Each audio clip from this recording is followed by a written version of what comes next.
किसी चीज़ की कमी नहीं होगी। तो मैं कहती हूँ जितना फौज ने देना है ना उससे डबल ले लो, जो वहाँ शहीद हुए उसको वापस ला दो। मैं चीखती थी, पुकारती थी कि मुझे सुकून नहीं है, क्या बात है, जैसे मेरी कोई चीज़ गुम हो गई है। ये जज्बा जो शहादत का है, ये लज़्ज़त आशनाई और ज़ौक़ खुदाई के बगैर मुमकिन नहीं होता। जाने लगे हैं तब भी उन्होंने यही बात की है कि पता नहीं मैं दोबारा आऊँगा कि नहीं।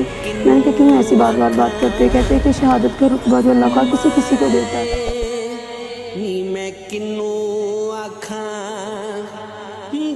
धमाका इन लोगों ने कर दिया लाहौर में आके, तो मैं अपने ज़मीर को कभी माफ़ नहीं कर पाऊँगा। जब कोई ईद होती है, जब कोई भी ऐसा फंक्शन होता है ना, तब उनकी बहुत याद आती है।